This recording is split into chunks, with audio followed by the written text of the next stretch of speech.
Looking like an ordinary high schooler, our girl is actually a badass dealing with supernatural messes. Today, a runaway boar caused citywide chaos, and she was the one riding it. As night falls, she activates her glowing ruler and casually heads into a damp underground passage with our boy and a pink pig, ready for their next hunt.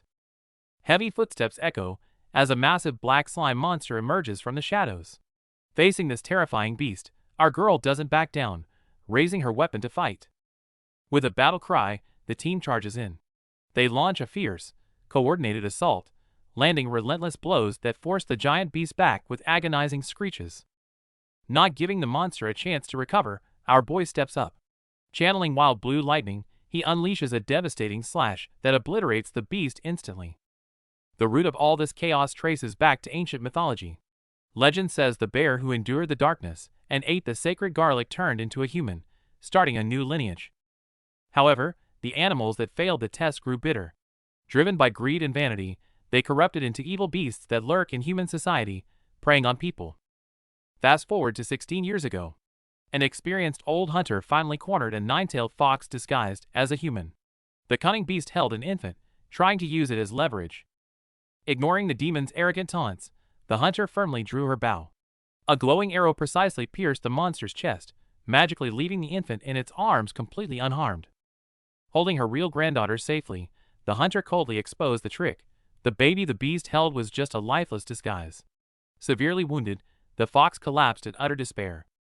Fueled by the immense agony of losing its family, the dying fox erupted with overwhelming resentment. Morphing into a colossal demon, it cast a deadly curse on the hunter's bloodline, a dark shadow just beginning to show its fangs. During a brutal battle 16 years ago, a dying evil fox unleashed its resentment, branding a terrifying death curse onto the grandmother's chest. Flash forward to the present. Our girl Nara wakes up on her 17th birthday, kicking off her special day with a frantic rush because she overslept. To celebrate, her family gifts her a strange necklace meant to ward off evil. After all, there's a dark rumor that she wouldn't survive past today. However, the charm doesn't seem to work. Blood inexplicably seeps through Nara's chest, as if the Grim Reaper is silently starting a deadly countdown. Despite the looming shadow of death, school life goes on. On the field after class, an out-of-bounds soccer ball unexpectedly sparks Nara's competitive spirit. She kicks a bit too hard, sending not only the ball, but also her sneaker flying. Worse yet, the shoe lands a perfect headshot on a guy nearby. Nara hurries to apologize, only to realize her victim is the school's most popular guy. As our boy hands back the shoe, the atmosphere becomes intensely awkward. Suddenly, Gyunhwa leans in close and sniffs her neck. This strangely familiar scent immediately triggers a hidden memory deep within his mind. Thinking he's mocking her smell, a highly embarrassed Nara shouts a denial and flees. Little does she know, the true threat lurking in the shadows is just beginning to surface. A creepy anomaly starts brewing in the peaceful campus. Purple slime seeps from the cherry blossom tree, and a blood-red death countdown suddenly hangs over Nara's head. Meanwhile, our boy is enjoying the spotlight of campus life. Whether in sports or studying, his undeniable charm easily draws crazy screams from his fangirls. However, in Nara's eyes, this wildly popular guy is nothing but incredibly weird. After school, Nara is cornered by our boy right at the campus corner while taking out the trash. A hint of danger instantly fills the air. Facing Nara's questioning, our boy doesn't back down. Instead, he seriously points out the strange sin on her and locks his eyes on the 3 red dots on her neck, the fatal fox's curse. Before he can even finish, the death countdown hits 0. Our boy violently pulls the bewildered Nara away just as a monster-possessed truck smashes through the wall, roaring directly at them. Accompanied by a deafening roar, the massive impact instantly destroys everything around them. In this split second, our boy shields Nara with all his might as they both crash into the chaotic ruins. The sheer impact still causes Nara's heart to stop, and her horrified soul floats out of her body. Seeing the lifeless girl, our boy completely panics, desperately slapping her in a frantic attempt to wake her up. But the worst is yet to come. Nara's near-death state triggers a long-dormant dark demon.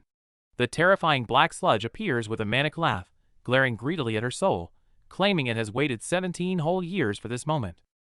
The demon that had lurked for 17 years finally made its move to snatch Nara's soul. Swallowed by relentless black tentacles, our girl is in serious danger. Just in the nick of time, our boy smashes through the darkness like an absolute boss. He pulls the terrified Nara into his arms, proving he can see her loud and clear. But before they can catch their breath, the two go into a freefall and crash violently into the ground. The impact instantly knocks Nara out cold, leaving our guy frantically calling her name. The lurking demon grumbles about being interrupted but retreats for now. Meanwhile, on the brink of death, the mysterious power hidden deep inside Nara is completely ignited by her sheer willpower. When Nara opens her eyes again, she finds herself in an unfamiliar traditional room. Before she can even process what happened, a sudden voice calling outside sends her into a full panic. With no time to think, she scrambles into the closet to hide. But as she peeks out toward the creepy footsteps, she's horrified to see a ferocious tiger with glowing green eyes lurking in the dark.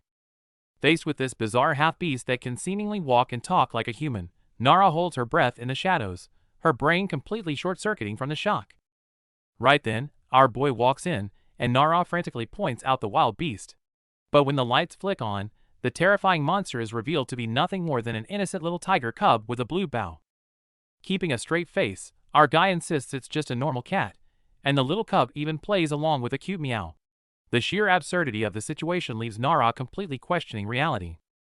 But the comedic relief doesn't last long before Gyunwoo's mother gracefully steps into the doorway. As the family matriarch, her piercing gaze and overwhelming presence instantly freeze the room. It looks like the real trouble has just begun. Intimidated by his mother's commanding presence, our girl has no choice but to stay for an awkward dinner with this mysterious family. Also at the table is the school's incredibly popular upperclassman. On the surface, he looks like an absolutely flawless idol. The dining atmosphere is unbelievably tense. Trying to be nice, our girl spots a feather on the upperclassman's coat and reaches out to remove it. Our boy tries to stop her, but it's too late. The moment she touches him, giant white wings sprout from his back, making her think she just met an angel. But in the blink of an eye, the cool and handsome guy transforms into a giant white chicken. Even our boy can't help but facepalm at the ridiculous scene. Our girl is completely dumbfounded staring at the clucking chicken. Meanwhile, the feathered senior angrily accuses her of ruining his perfect disguise.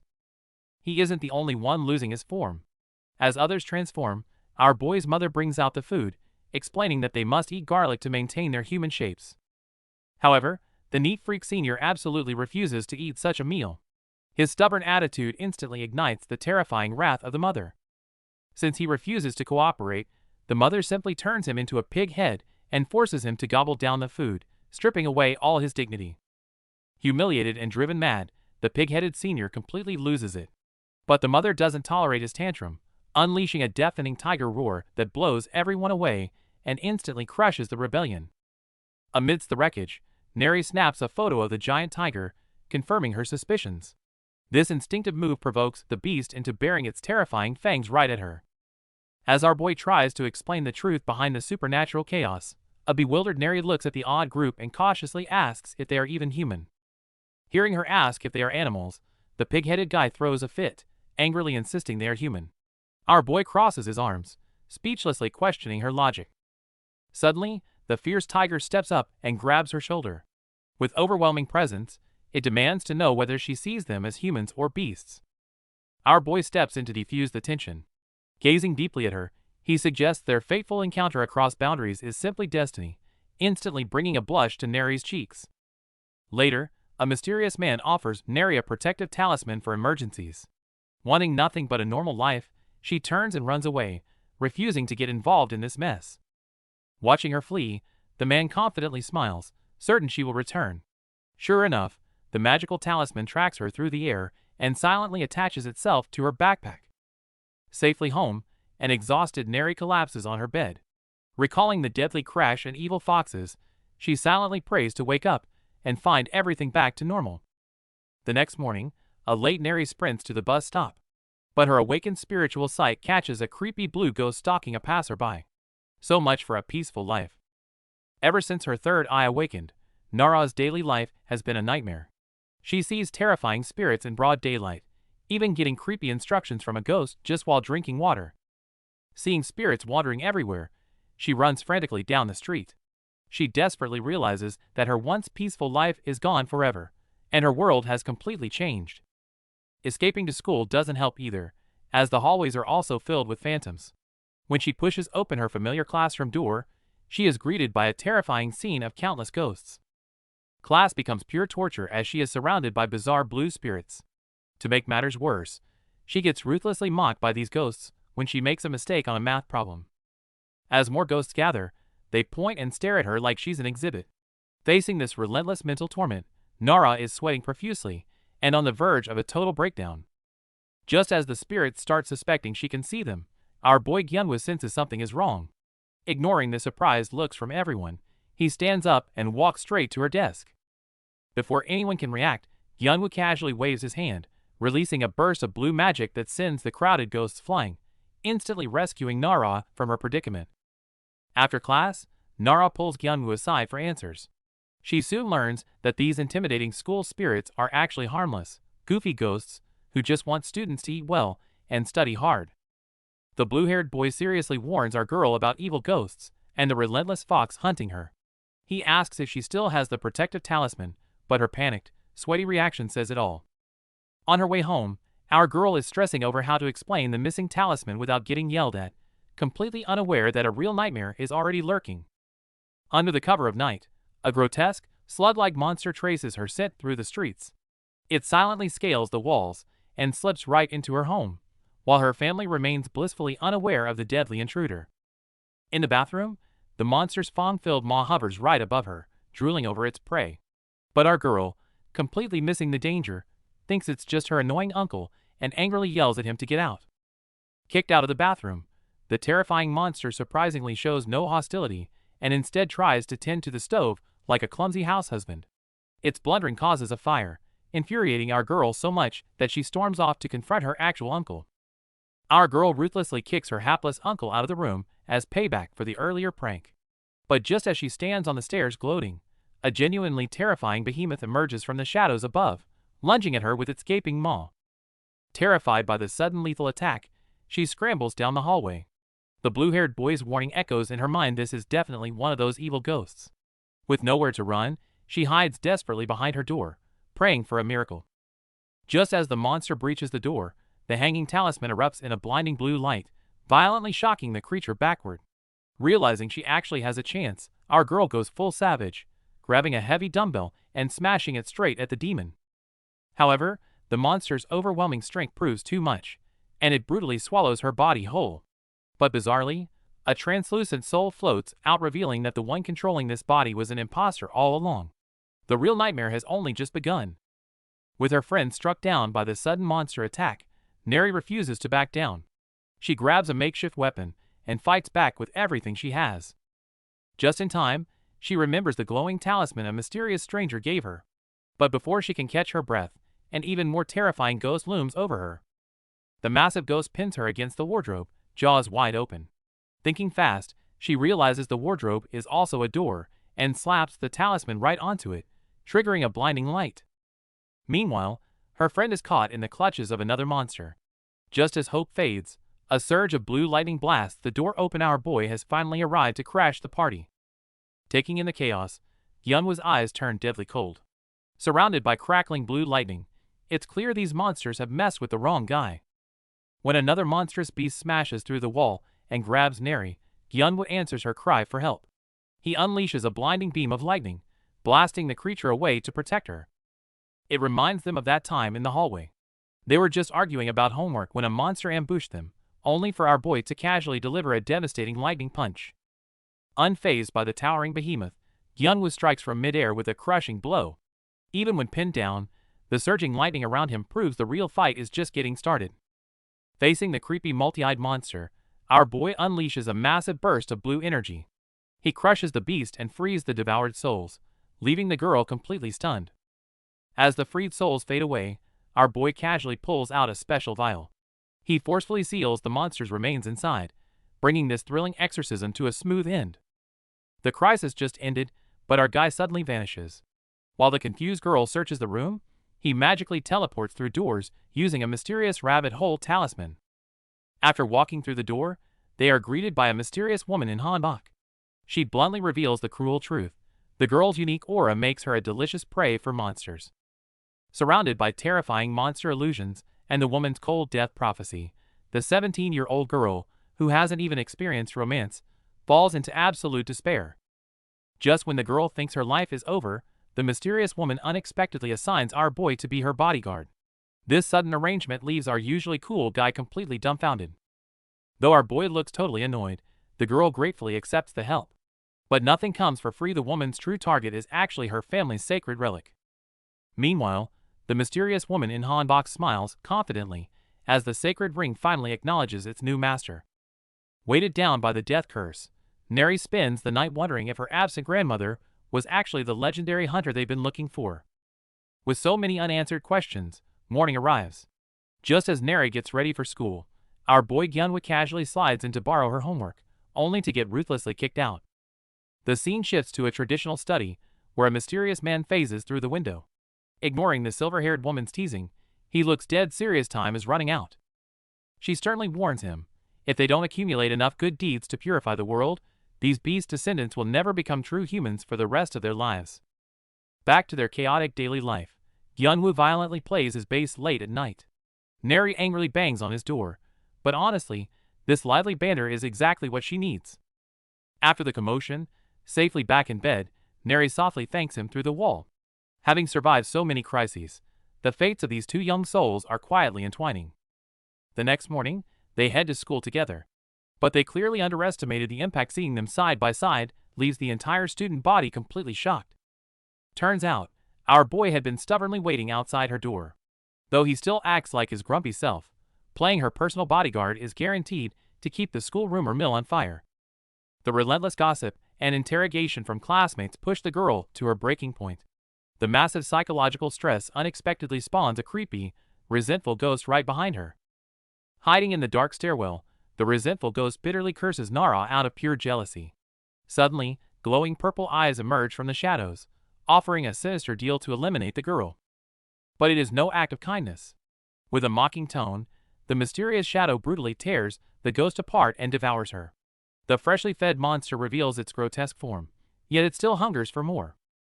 Driven by an insatiable appetite, the monstrous entity goes on a feeding frenzy across the campus, preying even on innocent spirits. As it hunts, the once lively school turns eerily deserted and dead silent. Sensing the unnatural stillness, our boy Gyunwoo quickly uses a glowing pen to draw a protective ward on the ground. After ordering his friend to stay inside, he bravely ventures into the dark corridors alone. Following the sinister aura, Gyunwoo discovers a group of trembling spirits hiding behind a door. They hush him immediately, warning that a terrifying evil entity is currently roaming the school grounds. Before they can react, the multi-eyed black monstrosity violently bursts through the door, instantly swallowing the helpless spirits. As the beast demands Nara's whereabouts, our boy quietly stands his ground, ready for a brutal fight. On the city streets, an oblivious Nara anxiously texts Gyunwoo, worried about his safety.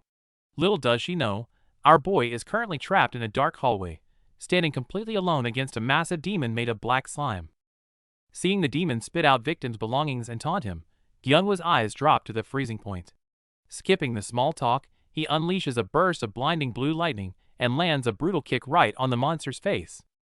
However, this monster is much tougher than expected. Not only does it brush off the beating, but it also uses the opening to swallow an innocent soul right in front of Gyunwoo, laughing arrogantly. This scene completely ignites Gyunwoo's fury. Like an enraged beast, he charges at the monster for a furious counterattack. Unfortunately, the enemy's overwhelming power blasts him away with a deafening, shockwave-inducing roar. Watching the unsaved ghost smile and fade away, Gyunwoo fights through the pain to steady himself. He senses something deeply wrong. A monster that consumes this many souls without losing its mind isn't just an evil ghost, but the cunning fox. Knowing his enemy, our boy smirks, vowing to beat every stolen soul out of it. But the fox's illusion magic is incredibly tricky. Everyday toilets and tiles instantly turn into man-eating jaws, forcing him to dodge for his life. Facing giant jaw traps sprouting from the ceiling and the ground, Gyunwoo's defense begins to crumble. Unable to dodge in time, he is tightly snared by a bizarre tentacle and violently slammed into the rubble. When it rains, it pours. While Gyunwoo is pinned down, a mysterious attacker suddenly appears, delivering a devastating blow with eerie purple energy. Meanwhile, a completely unaware Nara is still anxiously calling his name outside the school. Looking at the fallen Gyunwoo, the monster smugly mocks him for not being human. But its smile fades a second later. Our boy slowly looks up with a defiant smirk, his right arm transformed into a massive blue beast claw. The real hunt is just beginning. Meanwhile, our boy Gyunwoo is in a fierce standoff with the monster. The beast relentlessly taunts him, mocking how a wild beast is trying to curry favor with humans. The monster strikes a nerve, claiming humans would only feel disgust if they saw his true form. Pushed to his limit, Gyunwoo unleashes his blue lightning and fiercely charges. At the same time, Nara notices the ominous sky and worries about Gyunwoo, only to be accidentally knocked down by a bike. She looks up to find the popular Hando. Fighting far away, Gyunwoo senses the peril and desperately screams Nara's name. Because right then, the massive black monster crashes down. Nara instantly recognizes it as the evil cursed fox. As the evil fox lunges with its gaping maw, Hando surprisingly steps forward to shield her. Facing the hideous beast, he smirks and confidently declares its ugliness cannot penetrate his beauty. Hando unleashes a blinding aura of beauty that effortlessly pushes the monster back. But the cool moment is ruined when the extreme germaphobe realizes the monster slime has dirtied his hand, making him utterly furious. Facing the terrifying monster, our boy Gyunwoo charges in to cover their retreat. Meanwhile, Hando is pedaling for his life, only to realize Nara has somehow hopped on the back. The rainy survival race begins. With the beast hot on their trail, the intense speed sends Nara's tie flying right into her face. Just as Hando turns to scold her, the monster lunges and fiercely strikes their bike. Covered in black slime and scared out of his mind, Hando refuses to transform to protect his idol image. Despite Nara mocking his sudden weight gain, he can only scream and keep pedaling. The duo recklessly speeds through the streets, narrowly missing a stroller. But as they rush onto the overpass, real danger strikes when the monster ambushes them from below. A massive blast shatters the bridge, sending them flying high into the air. Screaming in pure terror, they crash land right into a pile of garbage. Pushed to his absolute limit, Hando completely loses it and turns into a pink pigman. Right in this chaotic moment, our boy Gyunwoo arrives in style, radiating intimidating blue lightning. Gyunwoo coldly mocks Hando's hilarious pig form. Before Hando can complain, the relentless monster charges again. Our boy smoothly unleashes his lightning to fight, while the poor pigman gets blasted away yet again. Seeing his ally blasted away, our boy unleashed his full power. Wreathed in crackling blue lightning, he launched a devastating punch straight into the monster's face. Just moments ago, the terrifying beast had plummeted from the sky. Frozen in fear while shielding a child, the girl could do nothing as the jaws of death closed in. In the nick of time, the blue-haired ghost stepped in to take the lethal blow. Watching her sacrifice and the girl falling heavily to the ground, our boy roared in absolute despair. He rushed over, desperately calling her name as she lay motionless. Luckily, a quick check confirmed she was still breathing, much to the relief of the panicked pig-headed senior. Consumed by guilt over failing to protect her, our guy completely lost it. He recklessly smashed his fists into walls and trees until his hands bled, ignoring all warnings from his friend. Meanwhile, the girl's consciousness plunged into a bizarre astral void. Just as she was fleeing from terrifying wraiths, the familiar blue ghost appeared, sharply telling her to snap out of it. Suddenly, she was pulled into an ancient memory. To her shock, she witnessed the fox demon's tragic loss of its family to hunters, the exact catalyst that birthed the vicious, man-eating curse. Witnessing this generational blood feud sent shockwaves through her soul. The tragic memory of her mother desperately fleeing their home to escape this very death curse finally began to make sense. Trapped in a twisted mental space, our girl is bound by the dark fox, who is ruthlessly invading and trying to consume her most precious childhood memories. Refusing to give up, she uses her sheer willpower to call out to her grandmother deep within the memory. This unexpected counterattack completely baffles the fox, who can't figure out how its prey is breaking the rules. Don't let the darkness consume you, fight back. Guided by her grandmother's spirit, the hunter bloodline resonates across time. A blinding blue pillar of light erupts, piercing through the mental realm right into the real world. Back in the mental realm, the awakened girl no longer fears the monstrous beast. Declaring that she won't be anyone's punching bag, she channels all her spiritual energy into a devastating counterattack, leaving the monster howling in pain. In the real world, our boy certainly doesn't disappoint. Tearing through the dark sludge, he securely catches the exhausted girl as her consciousness returns, providing the ultimate sense of safety. Just as he swiftly subdues the possessed host and holds his girl, disaster strikes again. The remaining dark aura suddenly goes berserk, morphing into a violent energy vortex that sweeps everyone back into chaos. The cunning fox remnants try to launch a sneak attack, But our usually timid senior steps up. He decisively pulls out a purification device, blasting the filthy creature into oblivion and finally bringing the fight to an end. With the crisis seemingly over, the romantic vibe doesn't even last 3 seconds before a sudden spatial shockwave sends them tumbling. Seeing the surrounding ambushers, our boy clenches his fists, his anger reaching its absolute peak. Just as he is about to go all out, a massive surge of blue energy erupts from the girl's hands, blowing all the enemies away. As the light fades, a sacred golden snake ring appears. It's the legendary Hunter's Thumb ring. What destiny awaits them now? After saying goodbye to the healed spirit, Nara curiously examines the golden ring in her hand as our trio returns to their peaceful daily life. While enjoying some late-night ramen, Nara casually mentions that her grandma recognized her. Our boy instantly freezes, his expression turning deadly serious. The scene shifts as our crew returns to the solemn ancient mansion with their spoils. The mysterious figure seals the fox spirit in a bottle, handing the crucial Hunter's Thumb ring to the clan leader. Seeing the legendary Dan Dun relic finally back in their grasp, someone secretly rejoices at no longer turning into a pig. But as the leader eagerly grips the ring, the vibe gets noticeably tense. No matter how hard the leader tries to channel her power, the arrogant relic refuses to respond. It even erupts with a blinding light, mercilessly blasting her away. Seeing the leader fail, the silver-haired guy steps up for a turn, only to be shut down by the glasses-wearing senior, who angrily slams the table demanding strict order. But the moment the senior flexes his power, his magic completely backfires. Instead of activating the relic, he instantly transforms into a bald chicken wearing wire-rimmed glasses. Watching this absolute farce, a skeptical Nara gently pinches the ring. To everyone's shock, the exact relic that rejected the top-tier fighters instantly bursts into a dazzling light in her hands. However, just as everyone is left speechless by this miracle, a massive splatter of blood suddenly hits the room. Our boy instantly catches the heavy scent of blood. The real nightmare has quietly arrived. Just as Nara feels her body moving on its own, the surroundings shift. The massive ancestral deity of hunters descends, declaring her as his chosen successor. The ancient deity manifests right above their dining table, roaring about eradicating beasts in human skin. This absolutely terrifies our beast companions, who are sweating bullets over blowing their cover. The deity forcefully awakens the relic's power, demanding Nara embrace her destiny as a hunter. But our girl rejects the script, bluntly stating she just wants to go to college and get a job.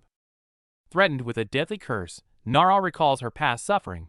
Firmly stating she refuses to kill, she uses sheer willpower to overwrite the relic's violent energy into a brilliant blue sword of protection. Shocked that the relic adapted to a human's wish, the deity realizes this power will attract evil. He fades into the light, leaving behind a final warning to trust no one. The moment the god leaves, Nara cheerfully admits her stubborn defiance was just method acting to bluff the deity, celebrating her victory while our boy and the animal companions are left completely speechless. Meanwhile, in the shadows, the mysterious woman coveting the relic smiles wickedly.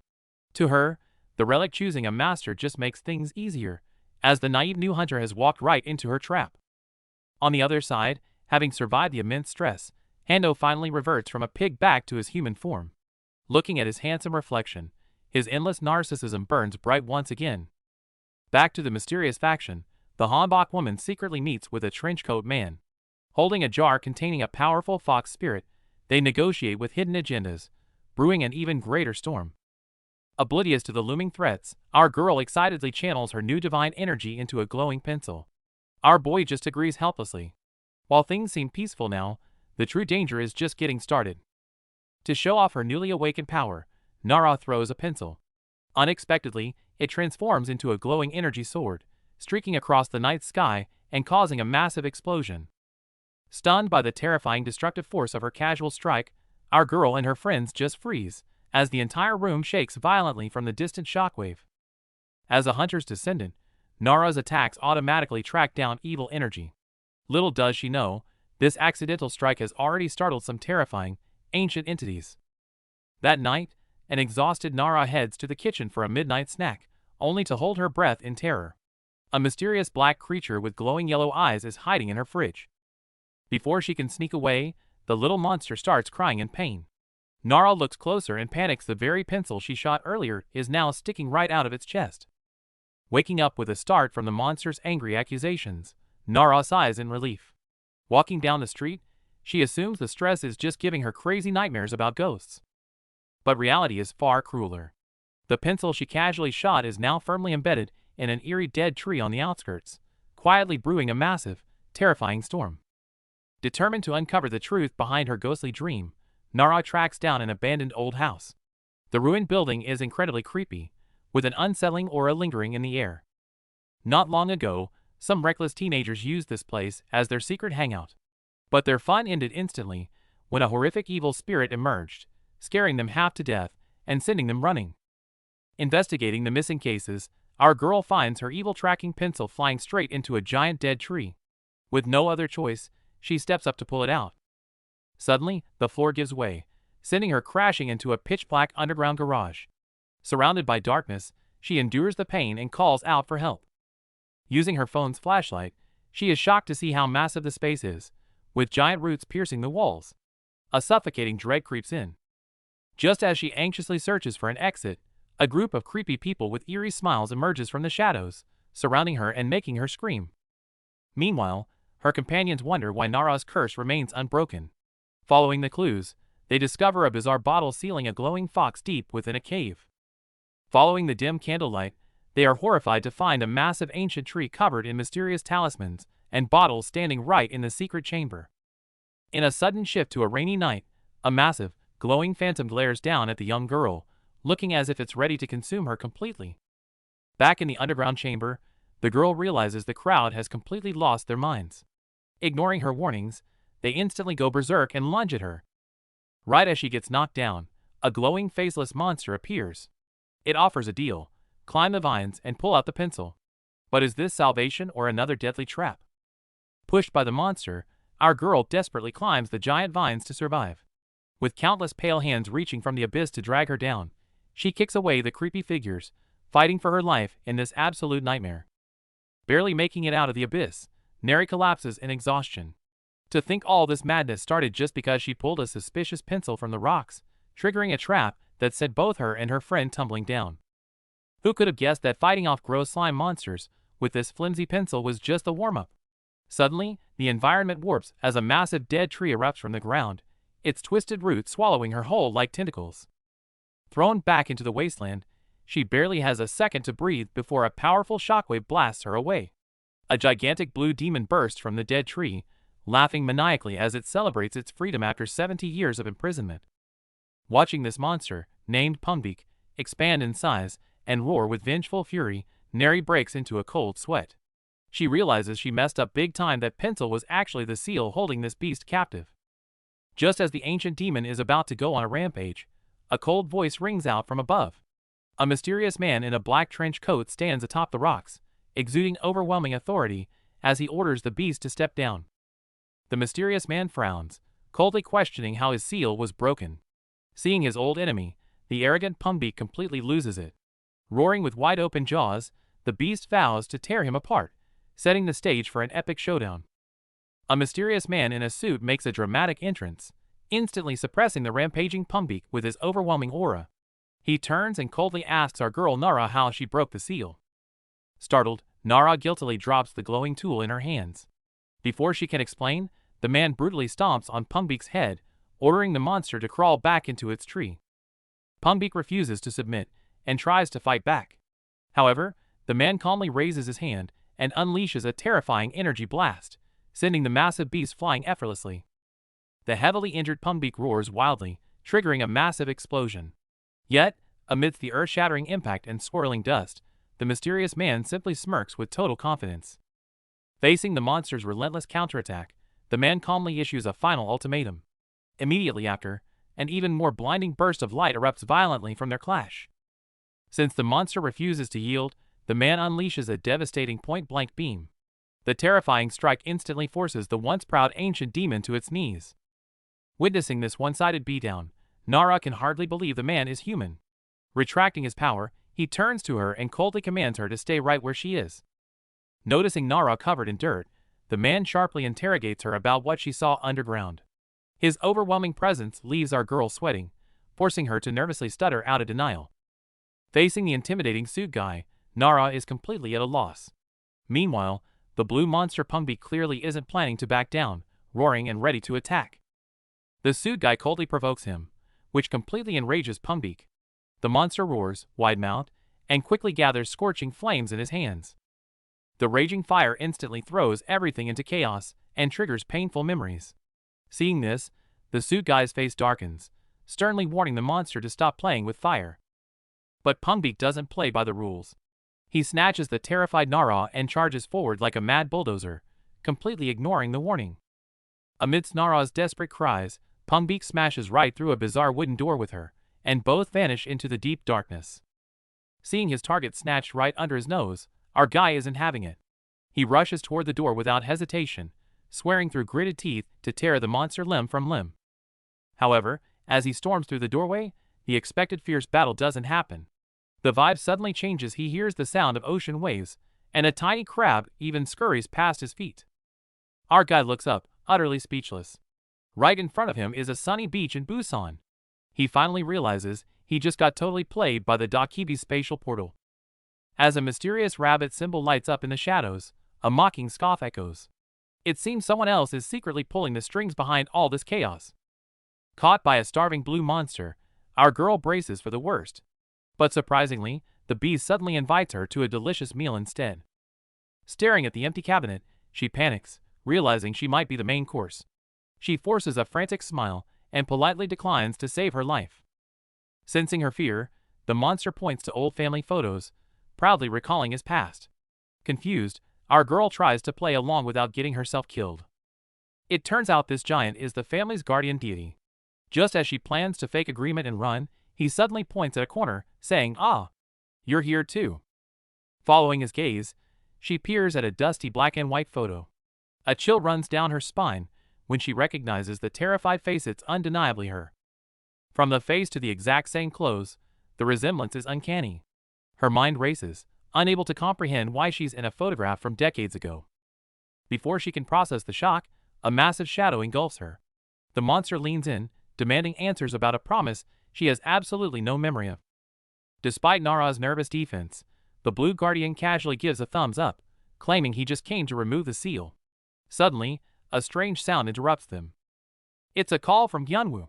Treating it like a lifeline, Nara frantically answers the phone, desperately trying to reach our boy for help. But before she can even speak, the guardian's massive hand mercilessly crushes her phone to pieces.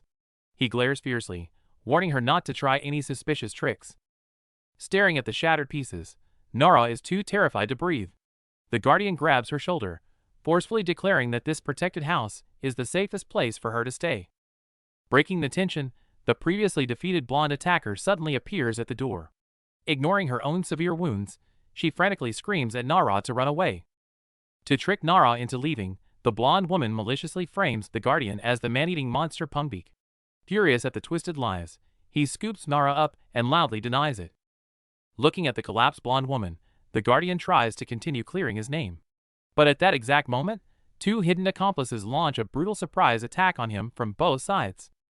Outside the broken window, a man in a baseball cap waves frantically, urging the girl inside to come to him for safety. But just as the girl is about to approach, a massive blue monster suddenly intervenes. With a ruthless strike, it sends the so-called rescuers flying, smashing them into the wooden floor. Frozen in terror by the monster's fierce appearance, the girl is shocked when it warns her not to be fooled. It explains that the fallen humans are actually Pungbeak's brainwashed followers. The man at the window keeps screaming that the blue creature is a monster. Caught between a fellow human's cries and a terrifying beast telling her to trust it, the girl is completely paralyzed by doubt.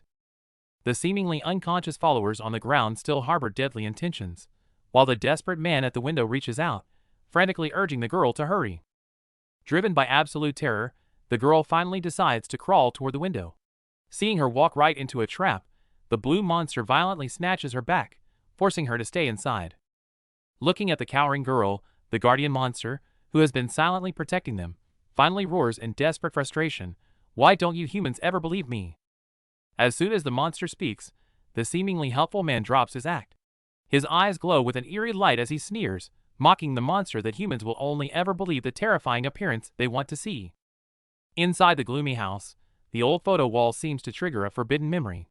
The blue monster is furious, roaring and vowing to make its target pay the price.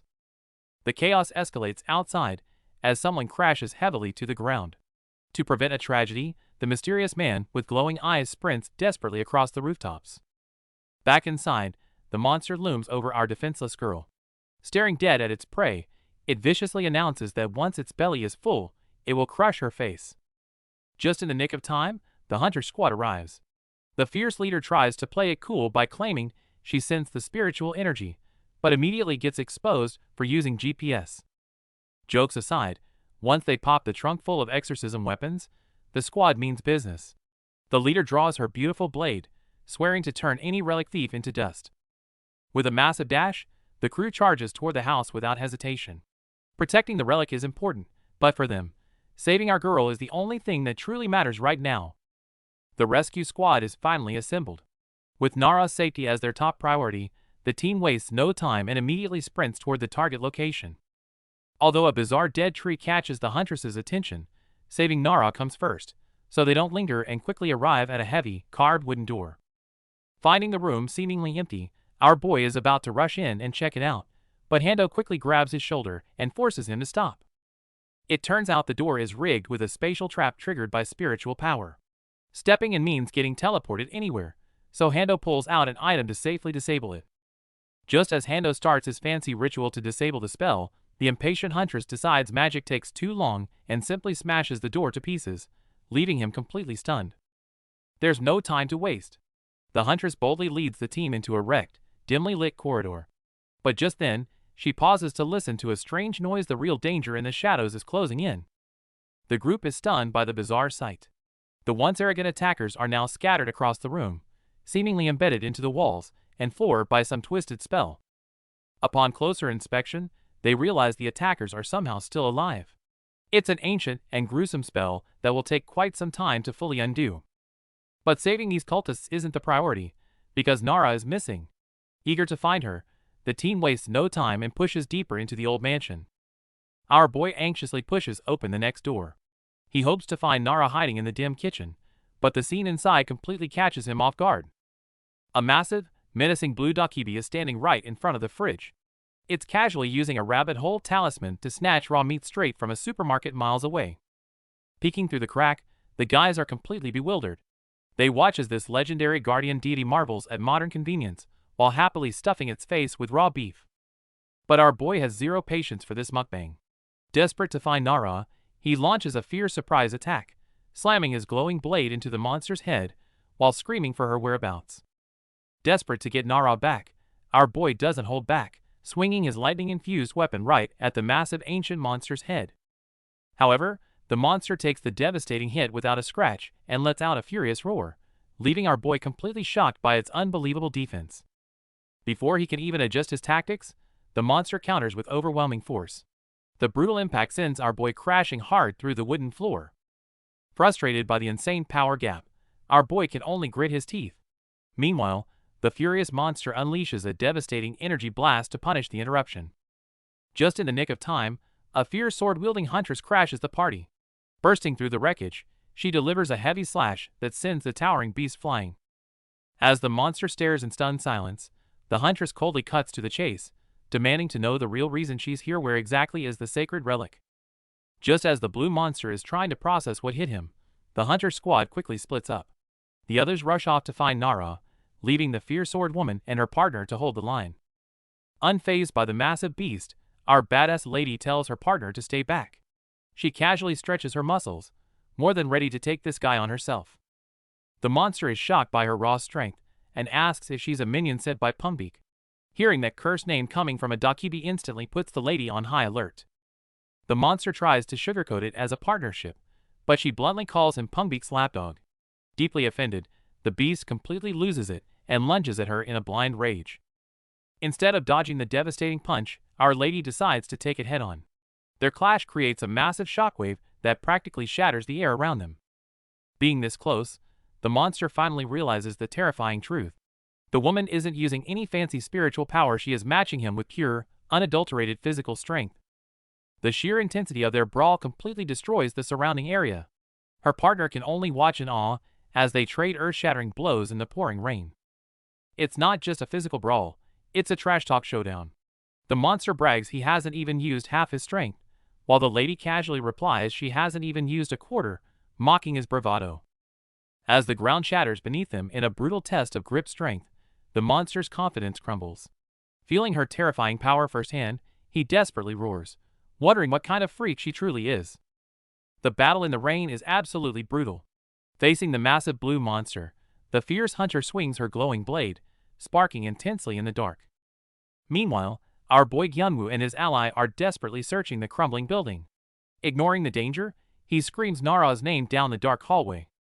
Bursting through the door, Gyunwoo's heart drops. Seeing Nara bound and unconscious on the cold floor, he immediately rushes to her side in panic. Ignoring the villain's taunts, Gyunwoo desperately calls out to her. Trapped in the darkness, Nara's subconscious finally catches his frantic voice. Gyunwoo pulls her into a tight embrace, grasping the magical cord binding them. He can feel her trembling uncontrollably from pure terror. Seeing her battered body, guilt consumes him for underestimating the danger she was in. He gently holds her closer, whispering, "You did great. I'm here now." Back to the intense fight, the blue Dakibi steps up as the ultimate guardian deity of the house. With a massive roar, he absolutely blasts the intruder away. Brushing off the enemy's mockery, the guardian deity wastes no time. He grabs the attacker with brute force and bulldozes straight through the hallway like an unstoppable force. Seeing our girl held captive by the massive blue monster on a destructive rampage, the situation becomes incredibly critical. Furious at the danger she's in, our boy unleashes a terrifying tiger phantom. His massive phantom claws crash down, shattering the floor and instantly blasting the monster away. However, the massive impact causes the floor to collapse, sending them plummeting. In midair, our boy desperately shields her in his arms, bracing for the hard landing. Crashing hard, our boy uses his own body as a cushion. Although she shakily complains about his weight, realizing they are both safe finally puts her mind at ease. Just then, the hunter squad led by the suited man finally arrives at the devastated ruins. They quickly take control of the situation and begin investigating the strange surroundings. The group discovers numerous bizarre containers filled with spirits. Confronted by the gray-haired hunter, the injured Dakibi reveals the truth. This place is actually a soul prison built by Pungbeak. Disgusted by this madness, she furiously questions Pungbeak's motive. But our guy steps in with a chilling answer, because he said they taste delicious. The hunter leader confirms this, ruthlessly exposing the fallen deity's dark truth, that former divine messenger is dying. Right now, he is nothing but an empty shell driven by hunger. Looking at the fallen monster, the hunter leader grimly reveals the truth. To extend his life, Pungbeak consumed evil spirits, ultimately turning himself into a high-level beast. Pungbeak was once a devoted divine messenger. However, as his time ran out and his body began to crumble, he became consumed by a deep fear of death. He pleaded with the gods to escape the fate of returning to nothingness. But when the flame died, the gods remained silent, and he wept tears of blood. Desperate to survive, he resorted to drinking the dark energy of evil spirits. Feeling this forbidden power, Pungbeak burst into maniacal laughter. Fueled by this dark energy, his life force flared up again.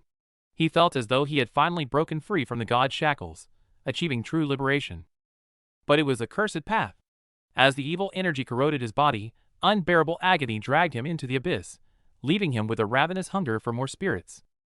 The endless thirst slowly stripped away his sanity.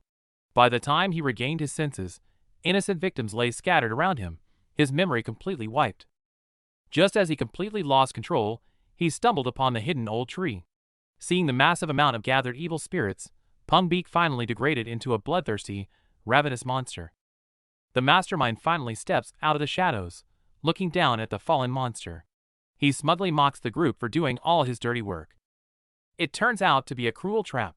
The villain manipulated these beasts into hunting ghosts for him, treating them like nothing more than obedient hounds. Hearing this ruthless betrayal, the group is instantly enraged. The humiliation of being used as pawns pushes even the calmest members to their breaking point. However, the villains couldn't care less about their anger.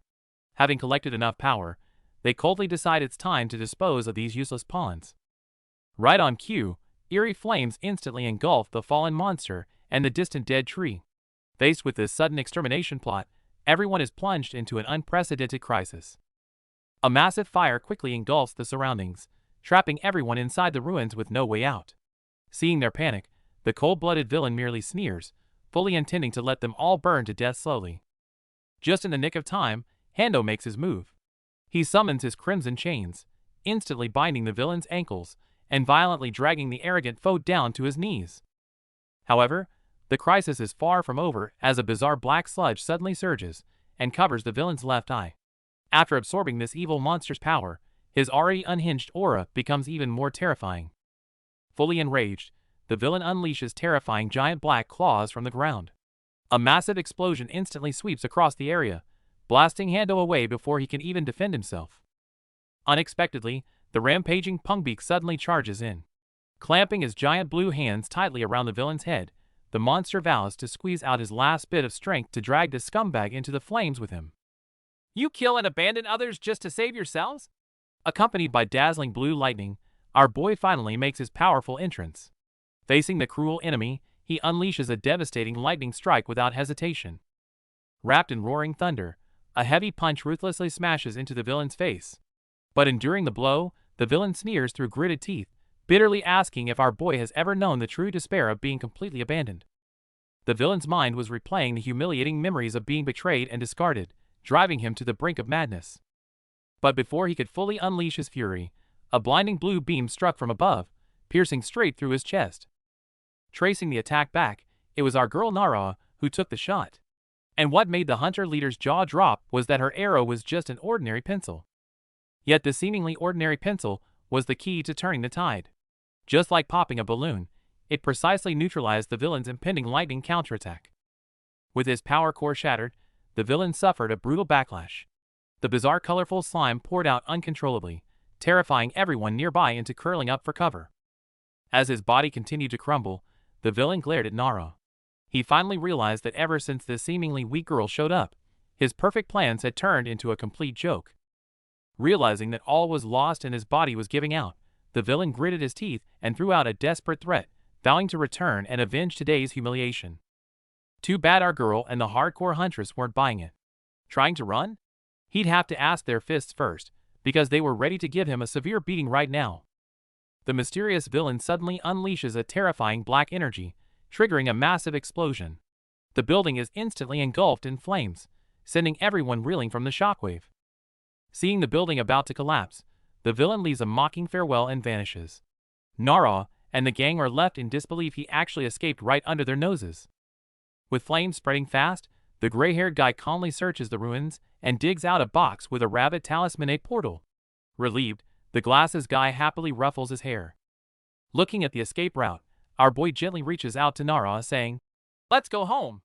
That simple promise washes away her anxiety, bringing a heartfelt smile to her face. But just during this heartwarming moment, a massive explosion rips through the ruins.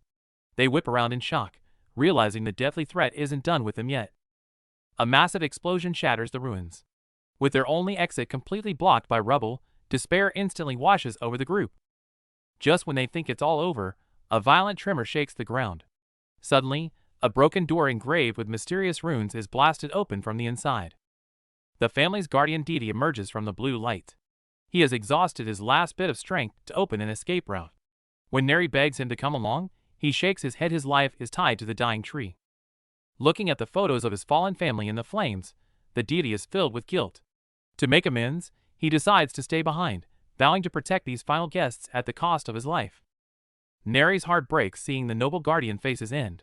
But with the space collapsing around them, our boy has no choice but to lead everyone in a desperate sprint toward the exit.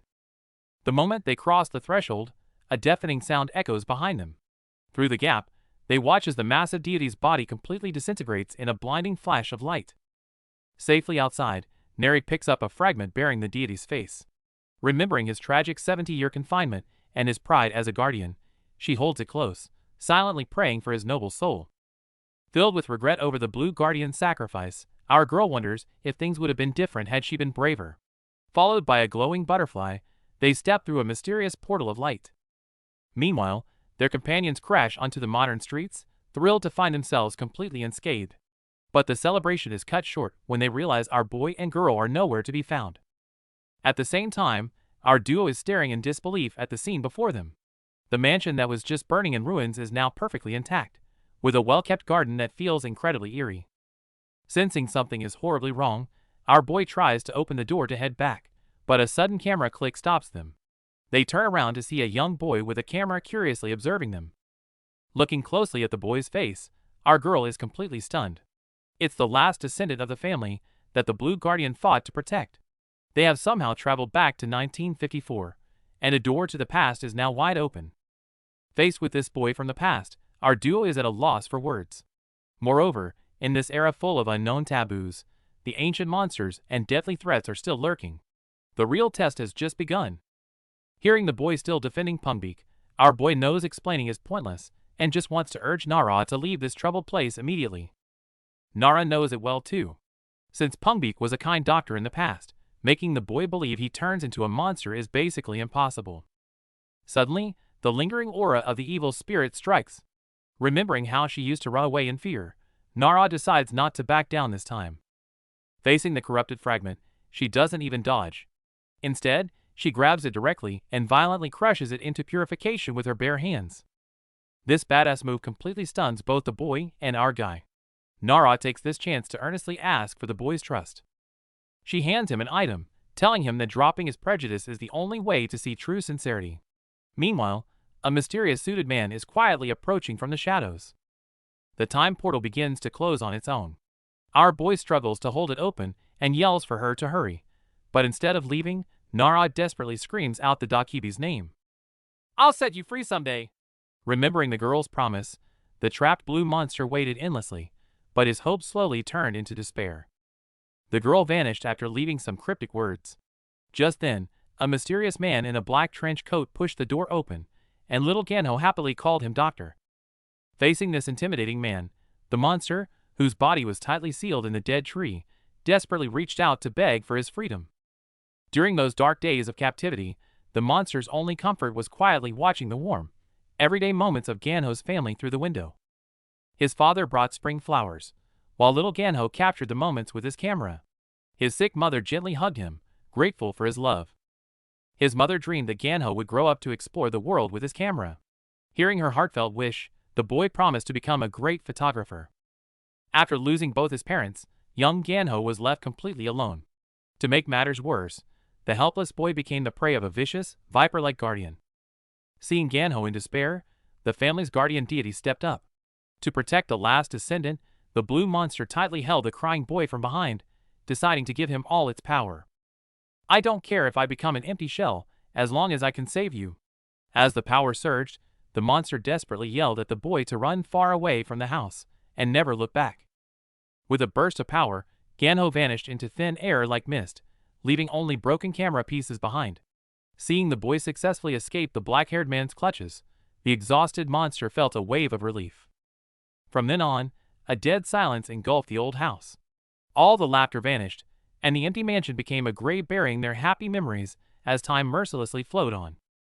Drained of its power, the monster shrank into a tiny, weak creature, hiding alone in a hollow tree. The endless isolation filled it with deep guilt, making it feel utterly useless. The endless years of isolation finally broke its spirit entirely. The little monster screamed hysterically for the release of death. But in this dead silence, would anyone actually answer its plea? During the previous devastating blast, the giant blue guardian deity exhausted all its power to protect everyone, ultimately shrinking into a faint, fragile spirit. Pushing the door open, our boy and Nara finally step out. Looking at the scattered debris, they realize the old mansion has been completely leveled. The devastation is absolute. Even the once vibrant sacred tree is now nothing more than a smoking, charred stump, leaving them in complete shock. Just as despair sets in, our boy points at the rocks below. Miraculously, a small blue flame flickers in the ruins. It's the surviving Dakibi. Relieved, Nara eagerly calls out to the guardian deity. However, the little guy seems to have lost all consciousness, just sitting there blankly without any reaction. Watching the fading spirit, our boy sighs helplessly. He admits the little guy will vanish soon, and unless the burned tree miraculously revives, there's no way to save it. After the fire, the police secure the ruins. Facing their questions, our boy and Neri play dumb, while she carefully shields the weakened blue spirit. Instead of sympathy, bystanders gossip, glad the old house, lowering their property value, is finally gone. Their coldness leaves Neri chilled. A news broadcast catches their attention. The homeowner was actually Ganho, the boy from the past. Knowing he lived a full life, they immediately visit his memorial exhibition. Inside the exhibition, the blue spirit resonates with the photos. Seeing the boy it protected live a fulfilling life, the guardian deity finally finds peace in the warm light.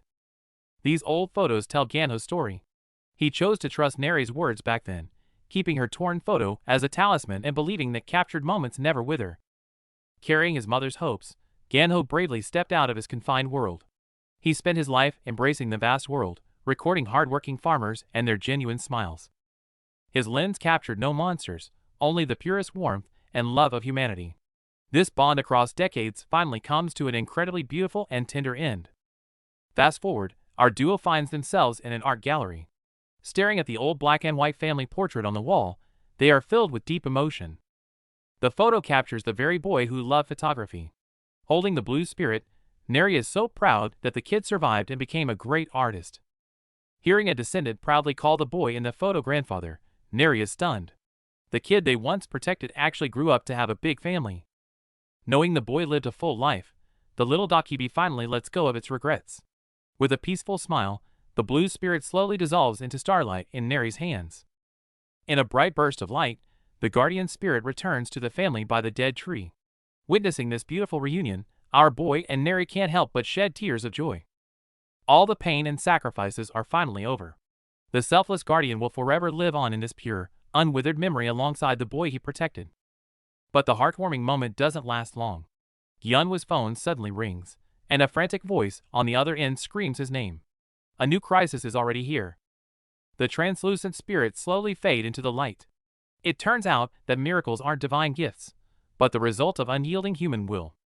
Meanwhile, on a speeding train, the companions are reflecting on the crisis. Glass's guy deeply regrets trusting Pumbeek just to take an easy shortcut. The silver-haired guy sighs, knowing Hando will be extremely disappointed. But instead of complaining, they decide to focus on what they must do helping humans. Though she stubbornly claims free volunteering isn't her style, she immediately pulls out her phone and recreates their secret support group chat. After all, they've already secured the clues for 2 Dandan relics. With this confidence, they vow to become human in their own righteous way. The scene shifts to a villainous secret gathering. A man complains that his newly possessed body feels like trash, only to be ruthlessly mocked by the guy in red. Mocked and angered, the man smirks. A strange blue energy bursts from his hands as he directly unleashes his fox transformation ability in front of everyone. As the light fades, a domineering man in a sharp suit stands in the center. He coldly glares at the room, and his intimidating question signals a bigger crisis brewing.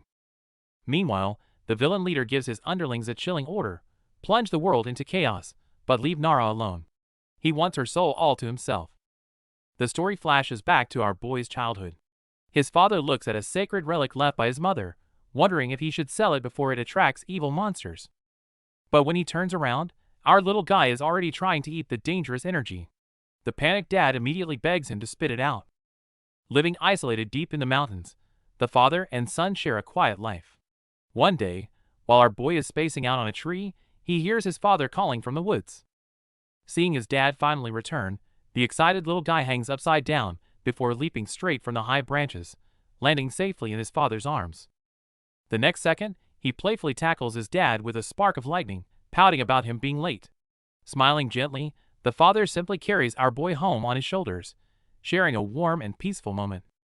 Memories pull us back to when our boy was just a kid in the mountains. His dad, a beast descendant, struggled with wild instincts but tried his best to live like a human.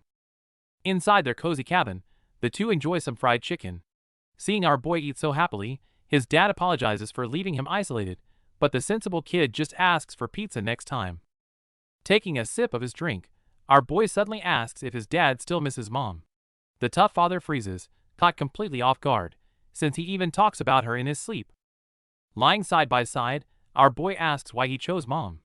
The father smiles gently, admitting he became a complete fool the moment he saw her beauty. To his dad, his mom was a replaceable destiny. Holding his son's hand, he promises that one day, when he meets someone special, he'll finally understand how that feels. The truth is, our boy just loves seeing his dad so happy when talking about mom. But the warm moment fades as his father gears up for another dangerous hunt. Watching his dad get ready, the little boy asks the big question: why hunt those dangerous evil spirits? Is it really just to become a true human? His dad stops and delivers a life-changing answer. He hunts because it's the right thing to do. Loving and helping others is what truly makes someone human, a belief that drives our boy today. As a child, our boy lived in the mountains with his dad, learning to act like a human. One day, his dad left on a trip, leaving the innocent boy eagerly waiting for his promised pizza. He played happily in the forest and watched the beautiful sunrise, keeping his father's teaching close to his heart. To love and help others is to be truly human. However, his father never showed up after the promised 3 days. Our little guy waited alone in the empty house, shedding tears of anxiety and fear. On the 5th night, a stranger finally appeared, an old woman. Our boy's beastly instincts immediately kicked in, sensing extreme danger from her presence. While our boy bared his teeth, the old woman calmly claimed to be his father's old comrade. But when she handed over a small urn, he was completely paralyzed by the cruel reality. Clutching the small urn tightly, his heart shattered into pieces. He desperately realized that even if he waited for 100 more nights, his gentle father would never return. Seeing the devastated child, the old woman offered to take him in. When our wary boy questioned her motive, she countered with his father's philosophy. Does helping others really need a reason? In the end, our little guy took her hand and left the mountain behind. As they walked down the path, a brand new bond that would change his destiny slowly began to unfold. Yanwu, a name meant to help and guide others. His father's words echoed in his mind, but before our boy could dwell on them, a familiar voice snapped him back to reality. Seeing her days off, he casually brushed it off as reminiscing. Then, he firmly grabbed her backpack strap, making sure the clumsy girl wouldn't wander into danger. Walking down the street, she pointed out that he had been surprisingly gentle lately. Caught off guard by the compliment, he awkwardly made up an excuse about just wanting to copy her homework. Despite his calm exterior, his mind was in turmoil.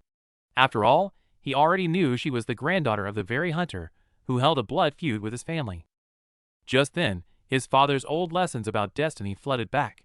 What kind of person could truly be that fated one, an unchangeable presence even if the stars fell? Standing side by side at the crosswalk, the close distance made our boy suddenly realize something. A look of sheer disbelief flashed across his eyes. Could it be that she is? To complete their boss's mission, a few goons put on clumsy school uniform disguises and sneak in, planning to split up and steal Nara's fingernail. Meanwhile, on the school rooftop, a couple secretly makes out during the break, but they can't shake the chilling feeling of being watched by countless eyes. Their instincts are spot on, as a whole crowd of ghosts is surrounding them. Watching the PDA, one single female ghost gets totally triggered, her face twisting in pure jealousy. An older ghost tries to make a snarky comment, but accidentally hits the female ghost's sore spot about dying single, forcing him to instantly cover his mouth in panic. This overwhelming resentment is shared by the stitch-mouthed evil spirit who just possessed Nara's body. Walking around in Nara's pretty skin, her mind is consumed by envy. But just as she's drowning in bitterness, she looks up and runs straight into our boy standing in the light. Faced with his handsome looks, this single spirit might just get some dangerous new ideas. Hiding in the shadows, the ghost stares at our boy Yanwu, seeing him as her only light in this miserable world. But seeing Nara by his side instantly sours her mood. Watching the two inseparable in the hallway, the ghost's jealousy grows like weeds. Terrified of losing her last emotional anchor, her face is twisted with resentment. Just as the ghost sits alone on the stairs, wallowing in self-pity, kind-hearted Nara approaches her, full of concern, asking if something is wrong. Faced with Nara's genuine care and the fact that she saved her before, the ghost is torn. Looking at this beautiful and gentle girl, she can't help but feel how unfair the world is. The stark contrast makes the ghost feel deeply inferior. Sitting side by side on the steps, she finally lets her guard down and tells Nara about her tragic past life. A ruthless car accident took her parents. To raise her 4 younger siblings, she was forced to drop out of school, working day and night in a factory and a restaurant. During those dark days, the kind restaurant boss became her only comfort. He thoughtfully let her go home early and gave her extra bonuses, letting the poor girl feel warmth for the first time. Mia once met a kind boss before her death. Just when she thought she could finally be happy, severe overwork cruelly took her life. Unable to let go of her younger siblings, Mia lingered as a ghost and followed them to school. Hearing her story, kind-hearted Nara burst into tears. Mia also had a selfish reason to stay, to secretly watch over our boy Yanwu, her only light. Knowing they can't be together, she decides to say goodbye. Seeing her lonely figure, Nara desperately tries to make her stay. Suddenly, a cold hand reaches out from behind and violently grabs her backpack. A creepy shadowy figure with glowing pink eyes mercilessly pushes Nara down the high stairs, leaving her plunging into terrifying freefall. Seeing Nara about to hit the ground, Mia doesn't hesitate for a second. To save the kind-hearted girl, she dives straight toward her. But something impossible happens. Instead of passing through, Mia feels solid warmth. Staring at her now physical hands, she is completely stunned. By a strange twist of fate, Mia's soul has successfully possessed Nara's body. Looking at the mess, she has no idea how serious things are about to get. Taking in her surroundings, the mysterious ghost finally gets her wish.